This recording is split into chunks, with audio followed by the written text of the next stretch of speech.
And then one day it clicked to me. I'm like, what they say is what they say. It doesn't mean that it's you.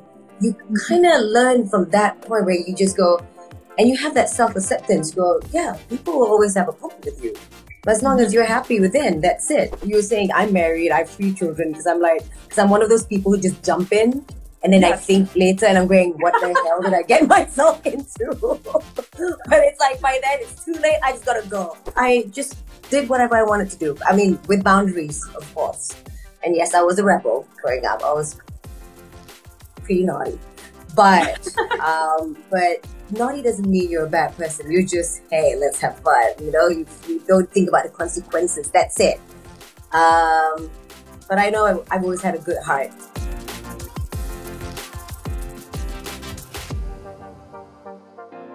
Good evening, everyone. For some people, it's good afternoon or good morning, and welcome to my honest conversations. And I am still talking from Kuala Lumpur, Malaysia. We are still here, obviously. And today I'm going to have a conversation with a very cool person, a very cool woman, a friend, whom I really, really love. Hey, Sazzy. Good to see you. Kristina. How are you? I'm good. How are you? You've become lighter. Sorry? You've become lighter hair since I last saw you. Well, you know, we have been on kind of a lockdown, so I've not been able to visit the salon to refresh my hair color. So it just gets lighter and lighter. That's what happens to colored hair. And I felt like I should have connected with you before we went on live, but you know what? I trusted the process. I'm excited to talk to you and catch up with you as well. Yeah. I'm actually really excited to talk to you because for my followers, I want to say that I do usually interview people that I personally like. Some of them have been friends, but for me, Sazzy has mostly been friends. And of course, I know Sazzy's accomplishments as well. And I thought, no, I have to interview you. But for me, it's the case where I first liked the person truly, and then only I was like, okay, you have done so much. In fact, you know, I didn't even know how to present you because thank you for liking me. You are an activist. You are a businesswoman. I understand that you understand actually finances very well. You're a mother. No. I married someone who understands finances very well. Oh, okay, by association. And I also realized that you are you're a fitness instructor. Of course, you're an athlete to some. I mean. You run and you do marathons. And on top of that, you're also an activist. So you're so many things I didn't even know how to present you. How do you associate? What do you think? What is your identity foremost? What is my identity? That's a toughie to answer because, well, I started off being an actress and TV host about 20 years ago. After college, and I was already doing some sort of modeling, doing TV commercials back then. But I've always started doing theatre I started doing theatre since I was a kid, and I had that love for performance because I just felt that I was able to be another person or live another life or understand another human being better when I perform. So I think one of the things I love doing is performing. And I think acting would be the number one love that I had. And that's how somehow I just got into the industry. Never even thought, even though I loved acting, I loved theater, I just didn't think that I would become an actress on TV or in film. But it happened. Mm-hmm. And because of that, I decided that, hey, I got my good friend Honey here. So, and it started from there, I guess. And because of the career that I had, I was able to dabble in many things, and it gave me the opportunity to also, fight for the causes that I believed in, and also to do business as well. And because I meet people all the time, so I guess my core would be acting. However, it's tough for me to say that because I haven't done that in a long time as well. So. Yeah. It's interesting because I consider myself an artist, but I haven't done art, visual art, like drawing or painting also in a while, because sometimes life kind of takes you somewhere. But I think being something is a little more than just doing that thing. It is different the way you think. And I was thinking before our interview, and I knew that I have to ask this question. And that is why I wanted to interview you.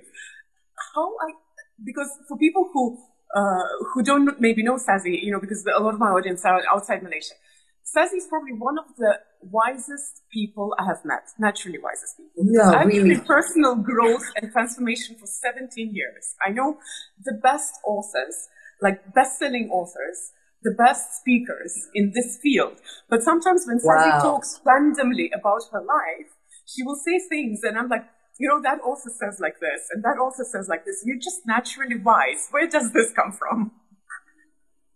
Well, thank you so much. But I have to say, yes, we connected on a trip, and I think I was always just drawn to you. And I think why I was drawn to you was just that you had that honesty, and that's it. You know, that's it. It's just that we didn't even have to try so hard. We just naturally gravitated to each other when we were at the event that we first met. In terms of being wise, I don't know. I think just being honest with yourself. There are times when I don't make wise decisions, I'll have to say. But I think it's just looking at what you do, Kristina. You do Mind Valley, and you have met so many amazing people. And I think it's just consciously I've been doing that, surrounding myself with people that I learned from, people that inspired me. I chose that path. And my husband did one time. He was a motivational trainer as well. He was with Success Resources, and I know T. Half Ecker personally, and I think it's just constantly surrounding myself in this sort of environment has helped me become who I am today. Sure. You know, one thing that I do in these honest conversations is sometimes I ask questions and then I'm a little shocked and surprised about why I would ask that. So just warning you. So you have grown and lived in Malaysia most of the time, and this is a fairly conservative society. So I know when I worked for an NGO here, there's a lot of self-censorship here. So people say things which are acceptable or which are expected of you. So how does this, it must have affected you to some degree, because the conservative societies generally give us a particular set of rules that we follow and discourage us from questioning. So where does your, your ability to just keep the common sense come from? I know I'm asking bizarre questions, but no, I love it. You know what? That is something that a lot of us especially the entertainment industry, and for us Malay Muslims, and in the Asian culture, it's about not questioning. It's about following the rules. It's about just listening to what the direction or the instructions given and never questioning back. I grew up with a very strong mother who always says, always question. It's fine. If you want to question a religion, go ahead. Believe in Allah. I believe that Allah created thinking Muslims. So it's all right to question. It's just you wanting to know better about why you have to do certain things. So that's one. Also being in this country, in my experience, and also being someone that's in TV, I'm always looked at as someone that's very outspoken. Why wasn't I a certain way? When I was doing acting especially, I didn't seem to fit the Malay roles, and I wasn't Malay enough. Here's the thing about growing up in a very urban part of KL. People just feel like you don't understand enough or the culture enough. But I am very Malay. So those things have always been something that I faced. However, and the work part is fine, getting roles and stuff, because you know what? I can learn about the role that I'm about to play. But the questions that were thrown to me about why aren't you this enough, why aren't you that? And in the end, I went, you know what? I'm always going to be me. I guess it's just that I had that journey in my early 20s. And I think that time forums were coming out. Thankfully, we didn't have social media back then. But there were nasty things being said. And I remember thinking, and I remember breaking down and going, why are people just not accepting me for who I am? But those experiences has helped me become stronger. Just seeing what people say about you. And then one day it clicked to me. I'm like, what they say is what they say. It doesn't mean that it's you. You kind of learn from that point where you just go, and you have that self-acceptance. You go, yeah, people will always have a problem with you. But as long as you're happy within, that's it. And that's it. It's just as simple as that. Somehow it's easier said than done. But because I had to go through that journey, it's easier for me now. But it's also a little scary because you risk to be misunderstood and rejected. And we humans are so scared of being rejected. Yeah. But you're not afraid of not being able to find friends, to find, of course, family will accept us for what we are, but wasn't there a bit of fear, especially that you are always in the public eye? I mean, you have to, because sometimes I feel things and I want to share, but I'm afraid because, however big or small following you have, but you kind of value every single person in that following. And I'm worried. What if and you don't want to hurt anybody, right? Yeah. And then they'll be upset. And then, so how did you deal with that? Were you afraid? I feel like those things happened so long ago that I have to just kind of revisit. Yes, obviously in my 20s, and I think in the beginning of my career in the industry, obviously those things were things that I thought of and worrying about. I guess it just does something to a person when you're pushed into the limelight. People are just focused on you, and no matter what you do, everything is just multiplied, So you become extra conscious and careful, and you watch yourself. But it gets to a point where you just go, I can't be watching myself so long. And I think I've always been this sort of person. I'm free-spirited. In the end, I'm like, you know what? Screw it. You're going to love me, you're going to hate me. So I'm just going to be me. And just got to that point. Just rewinding back, I'm like, but I know I went through that phase, obviously, of like, oh my God, people going to accept me. But I'm at this age where I'm like, you know what, guys? This is just me. And I've accepted myself already as well. So...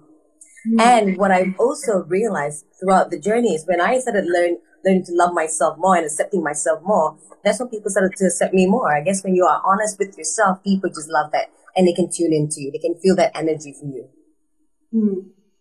So was it natural for you to love yourself? Did you ever have self-doubts at all?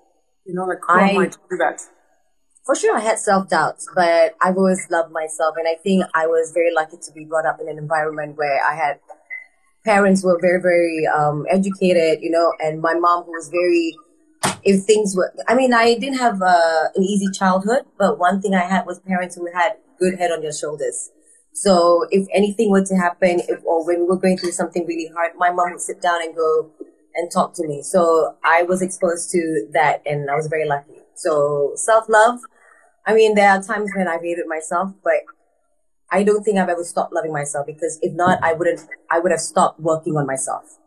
But I knew I had something to offer, and I knew there was something in me, so I kept working on myself so that I could share it with the world.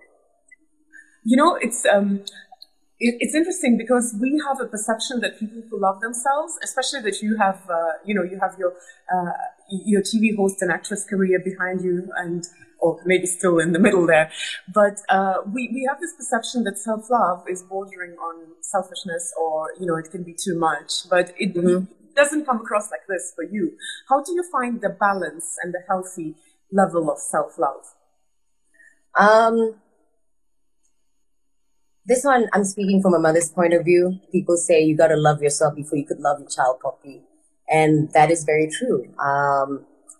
I was supposed to do the interview with you last week, and I broke out. I'm just going to say it to all. I broke out in shingles, and a lot of my friends are going, "Are you okay? Are you stressed out? Are you healthy?" And I'm going, "Relax, guys. I'm fine." And then I started researching, and then my friends were telling me normally shingles break out when you're stressed, and I'm going, "Holy crap!" So I guess I forgot to take care of myself. So there you go. Self-love means taking care of yourself, putting yourself first too. Not necessarily. You got to realize what self-love is. Self-love doesn't mean when you love yourself, you forget about everyone else. It's just loving everybody, including yourself as well. So I don't think it's a selfish act. If you love your car, you take care of your car. That's it. If you love yourself, you take care of yourself. That's it. How do you fit it? Because you do so many things. I'm now moving a little bit from just your relationship with yourself to your productivity. I still ask myself that, Kristina, and after having we're going through CMCO right now, which is Conditional Movement Control Order. Things have changed this year, and I think I'm very blessed to still do what I do, and I think for us who own our own businesses or are freelancers, this is not as scary as for those who actually have a 9-to-5 job.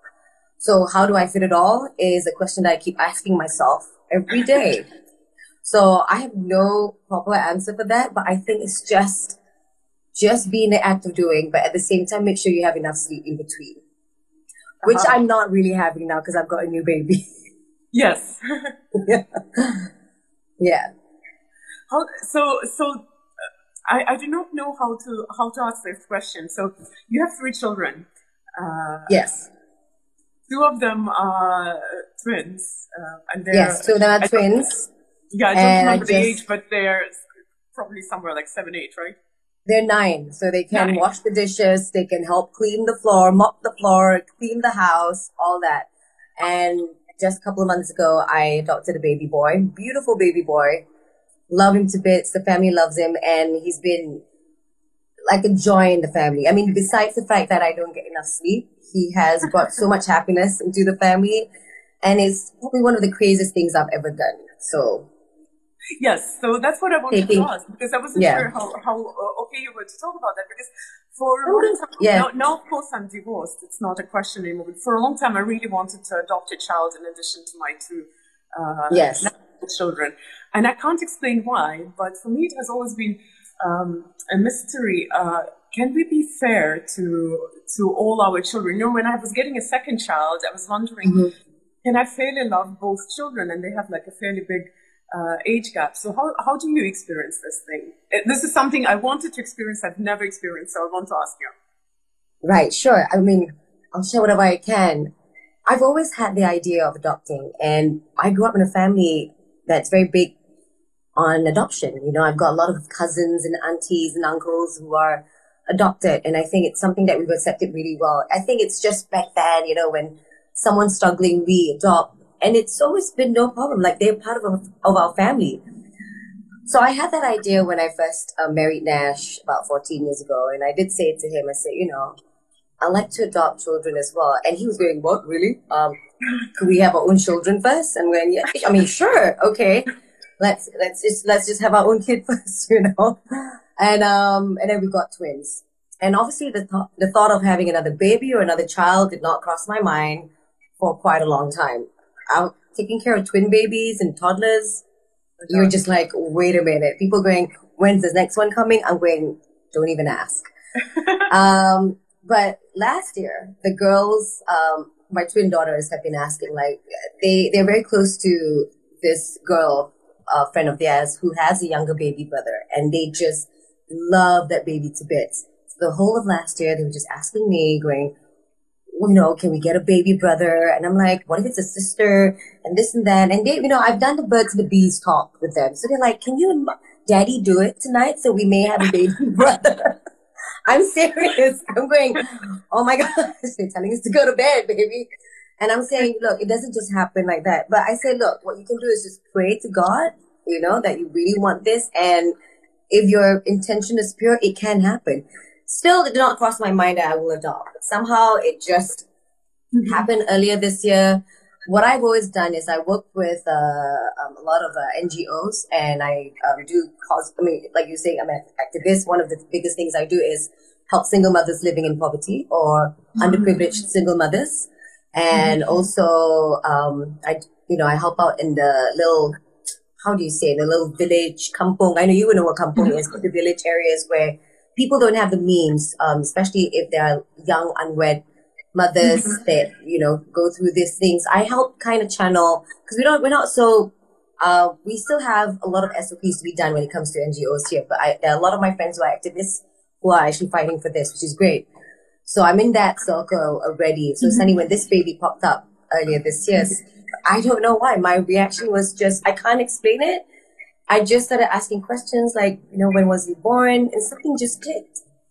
And then it just, and I guess with just that little, and one of the things about me is when I want something and I go, oh my God, this is going to happen, it does happen. So instantly I knew, I'm going to have another child, and presented the idea to my twins, to my husband, because that's the twin girls were just elated. They were like, yes! And I love that they accepted and loved him with no questions. My husband's like, okay, really?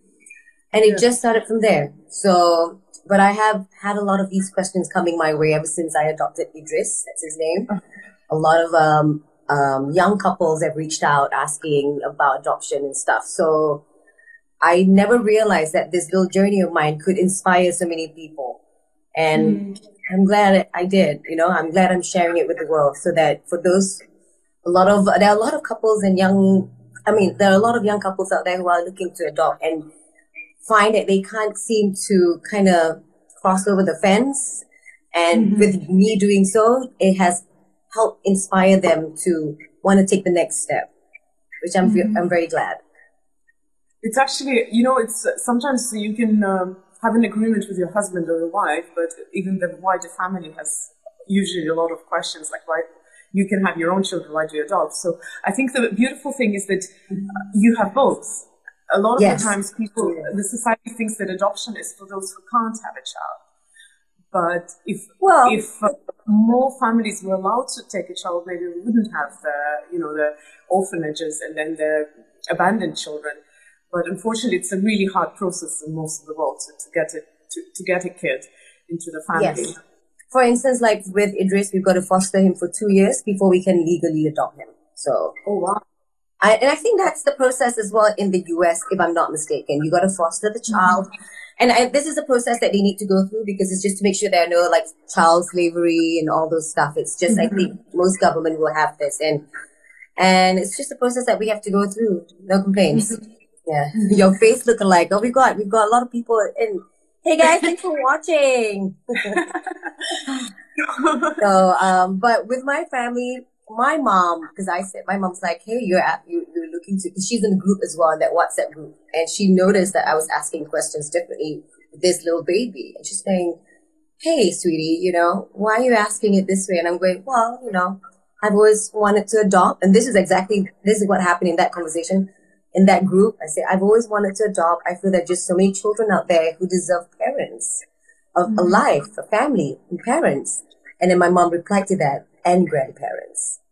So my mom was with me from the get-go, was holding my hand in that whole week of me having to make a decision. She was holding my hand. And I was going, I don't know whether I can do this. You know, I don't know whether I'll be a good mom. And she's like, sure, maybe you're a great mom to your twin daughters. I'm like, not all the time. I still make mistakes. She's like, I still make mistakes with you, okay? So shut up.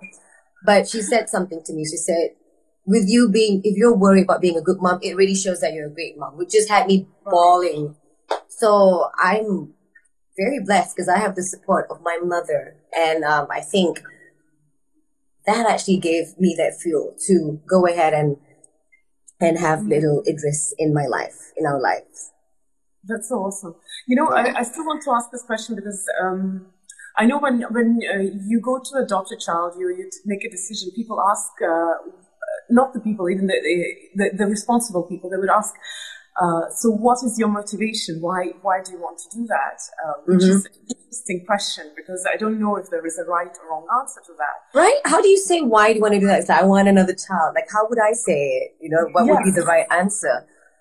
I guess the right answer would be just an honest answer. I said because this boy just called out to me and I always wanted a son and I can give him that life and I love him already. That's awesome. So you know, it's just as simple as that. Tell me about love because you're a very loving, sweet, warm person, and it seems that love comes easy. That's you too.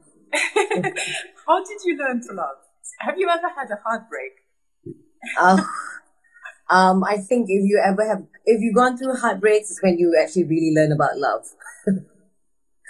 I mean, for you to appreciate the breakthrough is when you have gone through the breakdowns, right? So, how do I love? How did you learn to love? I mean, I learned to love. We have such a society of, you know, we idolize love, but so many people are scared of it without, maybe subconsciously. Just to explain, we talk about love, that this is the most important thing, the most important thing. Yes. Whatever you talk, people are like, oh, love, love, love. They put love opposed to everything, to fear, to I don't know, sadness, to everything. It's all about love. Yet, if you look at statistics, young people get married later, if they get married at all. They get into relationships later. People are afraid of getting children. You are married, you have children, you've just adopted a child. So obviously you're not afraid of love. So my question is like, I think we need to learn to love in some way, or I have don't an really answer know to that what. because So, sorry? I mean, I have, you were saying I'm married, I have 3 children because I'm one of those people who just jump in and then I Yes. think later and I'm going, what the hell did I get myself into? But it's like by then it's too late, I just gotta go. But I think I'm just one of those person, I'm like, once I'm committed, I go all the way. And there are times when I have my breakdown, guys, you know, I mean, I'm not about to put it on social media when I have my meltdowns, but do get this for those of you guys who are watching, I have my meltdowns. It looks like, yes, I can do this, I can do that, but because I allow myself to break down. I realize there's no such thing as you being perfect all the time. I just had a breakdown about 2 weeks ago and it was on Mother's Day. I'm recovering from shingles. I've not seen my kids in a week. And I didn't realize the stress of MCO had actually hit me that bad. Mm-hmm. So, and I just thought, I'm okay. I'm okay. One of the things that I do to myself is this. I tell myself mentally, I'm capable. Until my friend reached out and said, you probably got shingles because you were stressed. And I'm like, no, I wasn't stressed. I was handling it. She's like, look at it this way, babe. Your maid ran off a week before MCO started. You just had a new baby. Your 2 kids in sunny MCO hits you. And then you're cooking night and day. You're handling online schooling. You're not sleeping well because of the baby. And then you've got your work on top of it. And then you've got your husband's work. And then you're like restructuring your company as well. We're doing, you know, a private equity firm. You think you're not stressed because you're telling yourself you're fine. And I'm going, oh my gosh, you're right. So, and it still didn't hit me until just about 2 weeks ago when I had my meltdown. So there you go. So I still have my meltdown. So I want people to know that, and that it's okay. It's okay to feel like a miserable little piece of rotten whatever. There are days when that happens and allow it to happen. As for love, Kristina's question, I guess just do it. No questions.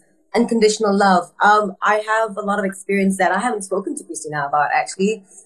Coming from divorce, family background, there have been drama in my life, a lot of heartbreaks, a lot of heartbreaks, even when I was a child. And I think by always pushing myself through and just finding inspiration, and I loved reading when I was growing up. So I would pick up things and I'll read poems. I read like Chicken Soup for the Soul, which I think is fantastic. And I think just having a book like Chicken Soup for the Soul growing up gives you that positive outlook in life. So just immersing myself in all these things, and I guess, and learning through all these mistakes. And it's just after a while, when things keep happening, you realize bad things can happen, but that doesn't mean it should stop you from going 100% when it comes to love.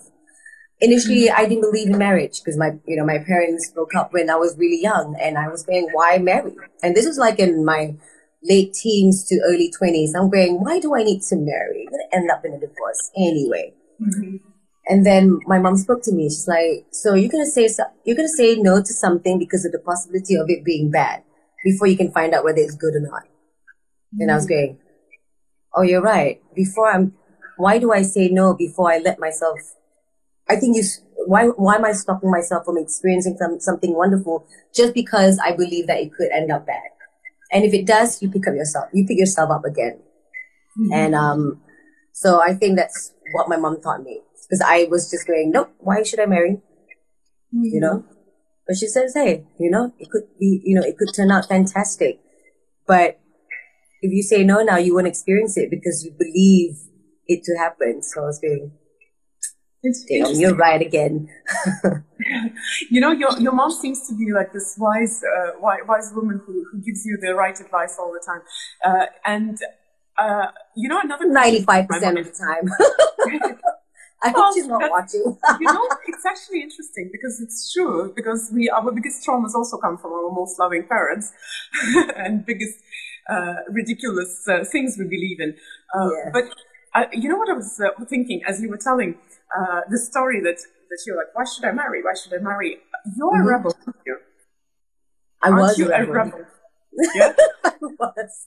And I think because I allowed myself to be whatever I wanted to be is why I am so settled with myself. I think I didn't, I guess so, you know, because I just did whatever I wanted to do. I mean, with boundaries, of course. And yes, I was a rebel growing up. I was pretty naughty, but naughty doesn't mean you're a bad person. You're just, hey, let's have fun. You know, you don't think about the consequences. That's it. But I know I've always had a good heart. So rebel, maybe because I like to experience things. I like to find out more. And by finding out more and learning more, it's just I got to do it. And that gives me the experience. And after that, I'll be like, okay, maybe I shouldn't do that again. Or I'll be like, oh, that was great. Let's do it again. So I'm one of those people who love experiencing. So I would always jump into adventures. You know, I'm listening to you, and I think there should be like a tutorial about how to be Sazzy, because you're so awesome. What? Come on. I want to be Kristina. Sazzy, I want to ask this. So you just said that you were a rebel, but you had your boundaries. Can you elaborate on the boundaries a little bit? What were your boundaries, and where did they come from? Well, I would say that's thanks to being brought up in a country like Malaysia. So we've got the Asian culture. So we're not completely free. So at least I still knew the boundaries, such as, need you ask me about my young days? I feel like it's forever ago. I haven't, but you are so welcome. Sorry? I haven't asked you about the young days yet, but you're welcome to. I know, but you were talking about what were the things, what were my boundaries? I guess boundaries is not hurting people, making sure you don't hurt anyone along the way. I wouldn't say that's 100% true. Sometimes when you're a teenager, you want to do something, you might just end up hurting your parent, but meaning you don't hurt someone intentionally. I think that would be my biggest boundary. Don't hurt people.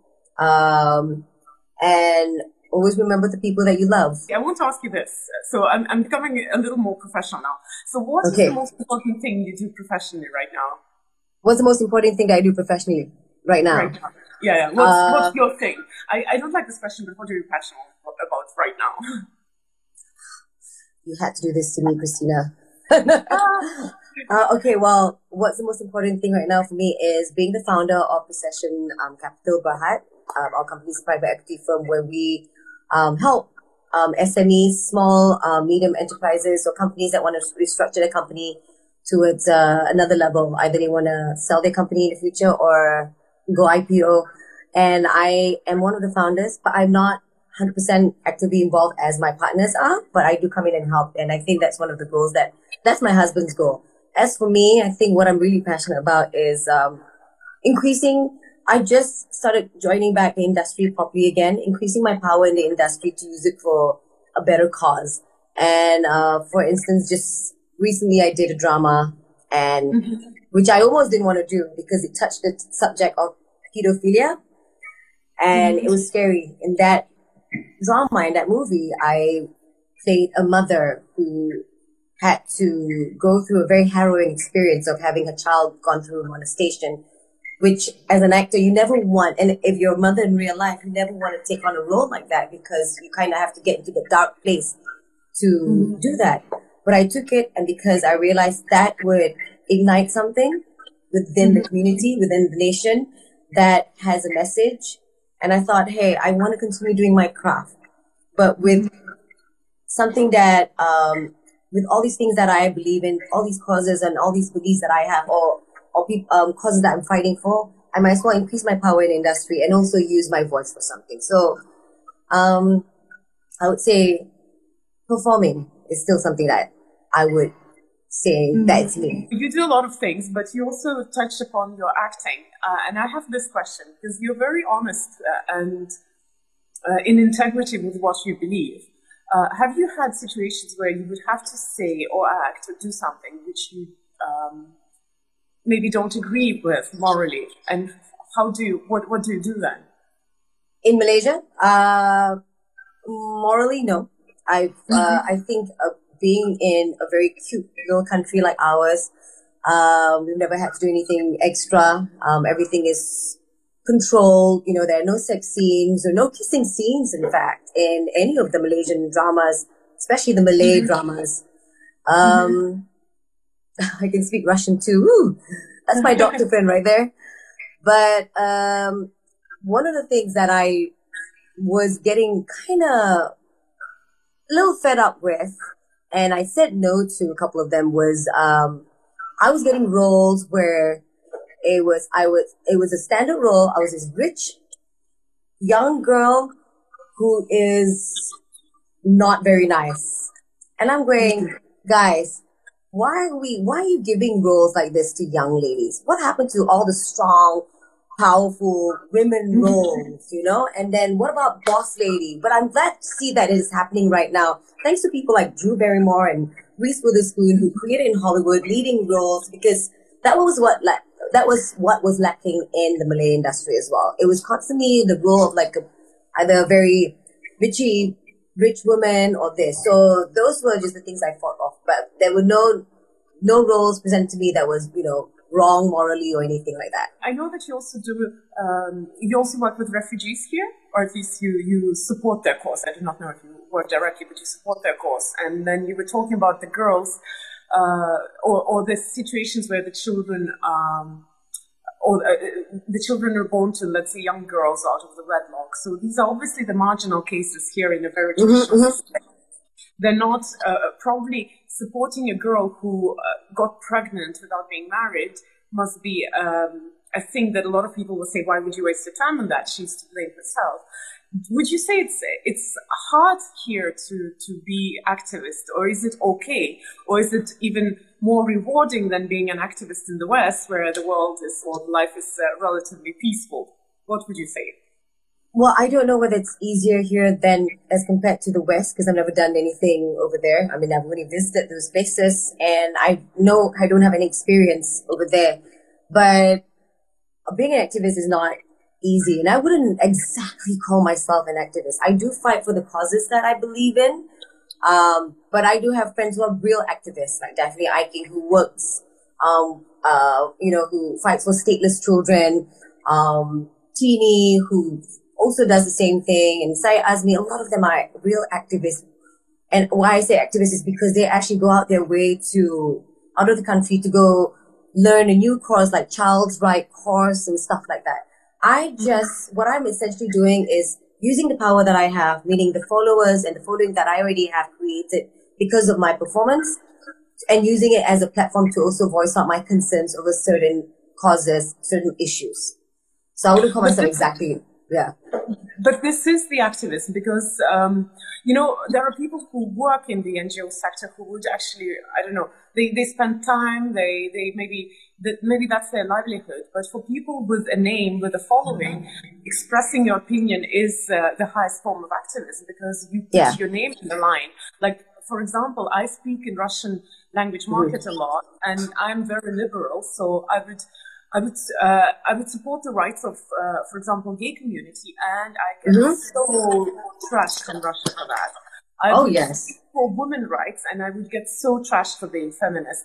So, in my opinion, you voicing your point of view is like actually the highest form of activism that somebody like you is. You're right. You are very right. I completely forgot about that. There will be backlash, of course, definitely, for what you believe in. And but I guess I just have come to that place where I'm fighting because I believe in this cause. So I don't really care what you think, but there will be people who do understand why you're doing it. But it's also about being careful, I guess. But in the end, so far, what I do is really I help out single mothers who are underprivileged and all that. So those things do not cause any backlash or anything like that so far.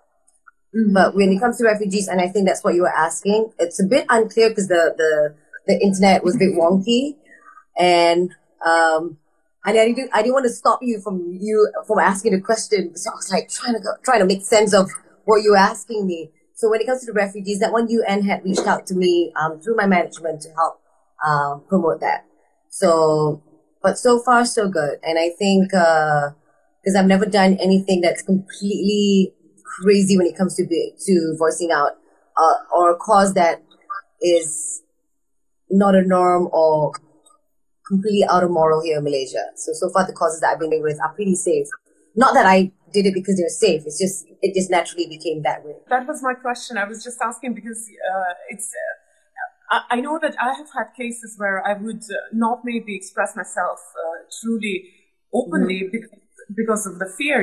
If you're an actress, you're business or your livelihood in a way that does depend on do people love you or not. And if you express your opinion very freely, sometimes people might disagree. And, how do you find the courage to do that?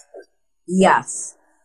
I'll be very honest. I think I do make sure that I voice out my concerns. I do seem very expressive, but there are some control there. There is some control there, to be very honest.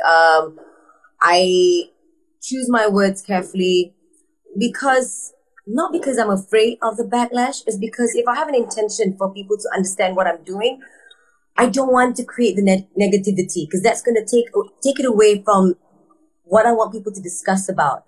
So, and this is something that's in tune with me from the get-go, I think, because I've been doing this for 20 years. So I'm used to making sure that when I write something via caption or when I say something, there is a bit of filter going on. There has to be a bit of filter. Yes, I can sound wacky and sound like I don't have a filter, but I'm already used to, what should I say? What should I not say? Especially in this Malaysian industry. So, and why I also make sure that I filter a little bit on my social media is because sometimes when you can be strong-minded and you can be very vocal, but if that's going to cause people to feel upset, and then in the end your post just creates more negativity with people fighting, it doesn't seal the deal, guys. It doesn't go anywhere. It just ends up people fighting. So that's why I choose to, if I say something, it's got to bring out a feeling that people will be okay and it doesn't cause a backlash, so that that post gets to where it's supposed to go. It gets the desired result.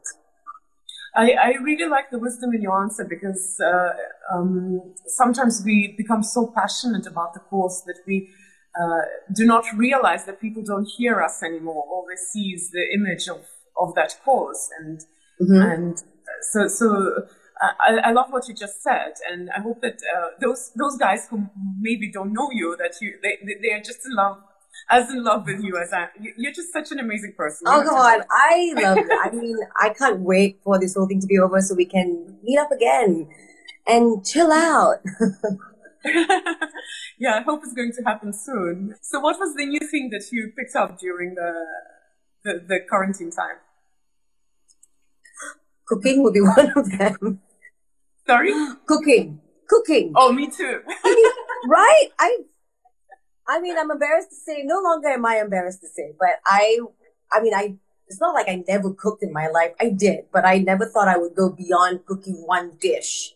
It would have been, a long time ago, it would have been the simple roast chicken and that's it, or this, or like a sandwich. But now actually, because I'm into it, I'm learning more, and I'm preparing like a whole meal. And, that's one. Reading, being able to pick up my books more often. Watching movies, because I think, watching series and movies inspire me to come up with better stories or learn about new characters or how I want to perform the next time.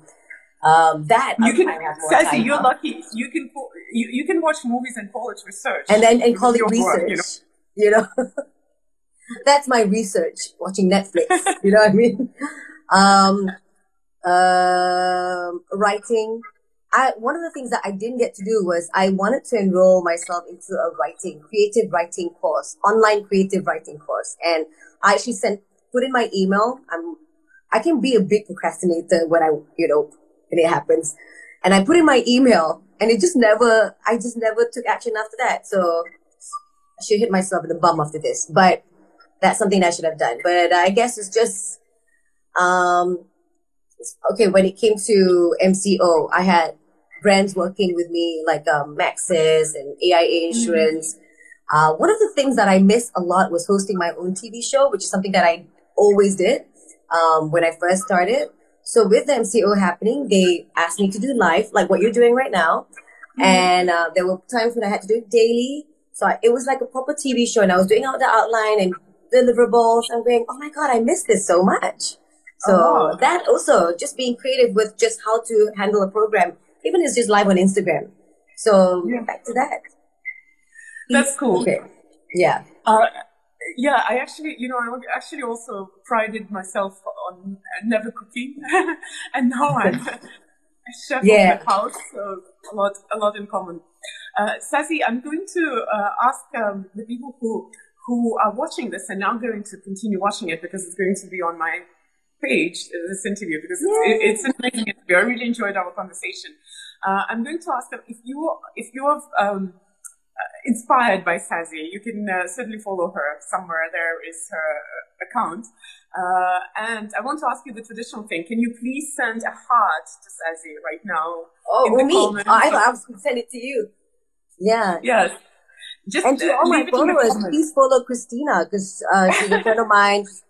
You know, she does Mind Valley from Russia. She's the founder from Mind Valley, Russia. Very inspiring. I love reading your posts, Kristina. Your posts are very well thought of, and I love that you just speak out. And I think that's why when you do post things, that's it might be like a fabulous photo of you, but you will write. I mean, your captions are amazing. You talk about what you really think, and it's just beautifully written. So I would suggest to my followers who are watching right now to also follow Kristina. Thank you so much. I actually did the reverse of what Instagram is for. Instagram is for pictures, and then people think of captions. I think of what I have to say, and then I match a picture to that. So thank you, Sazzy, very much. It was such a pleasure to talk to you again, and I hope we're going to see face to face very soon. And soon. Yes, with the ladies. And I'll ask you more honest questions and with less filters. Well, you've been very honest, so thank you for that. Right. Well, thank you so much for having me, Kristina. I mean, the line is getting a bit more wonky, and also I have to kind of make space for my husband who's about to do his live soon as well. So thanks for having me, and I miss you. So let's catch up soon. Talk to you soon. Bye, guys. Bye.